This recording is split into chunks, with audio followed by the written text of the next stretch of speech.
32 लाखांच्या कर्जामुळे संत तुकाराम महाराजांचे 11वे वंशज शिरीष मोरे यांची आत्महत्या।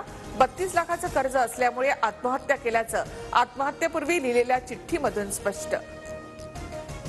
आदित्य ठाकरे यांना ताब्यात घेऊन चौकशीची गरज का, पटवून द्या। हायकोर्टाकडून याचिकाकर्त्यांना 2 आठवड्यांची मुदत। दिशा सालियन प्रकरणात आदित्य ठाकरेंच्या चौकशीची याचिकेमधून मागणी। संतोष देशमुखांच्या हत्येसारख्या घटना खपवून घेतल्या जाणार नाहीत, प्रत्येकावर कारवाई होणार। बीडच्या आष्टीमधून मुख्यमंत्र्यांचा इशारा। मुख्यमंत्री देवेंद्र फडणवीस म्हणजे बाहुबली, फडणवीसांशिवाय आम्हाला कोणाकडूनही अपेक्षा नाही, सुरेश धस यांचं वक्तव्य।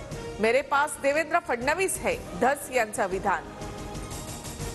फडणवीसांना बाहुबली म्हणणारे सुरेश धस मला शिवगामी म्हणायचे, त्यामुळे फडणवीसांबद्दल माझ्या मनात नेहमीच ममत्व भाव। पंकजा मुंडेंचा सुरेश धस यांना टोला। संजीवराजे नाईक निंबाळकरांच्या सातारा आणि पुण्यातील घरावर आयकर विभागाचे छापे। संजीवराजे निंबाळकरांची 12 तासापासून आयकर विभागाकडून चौकशी। संजीवराजे निंबाळकर हे रामराजे निंबाळकरांचे चुलत बंधू।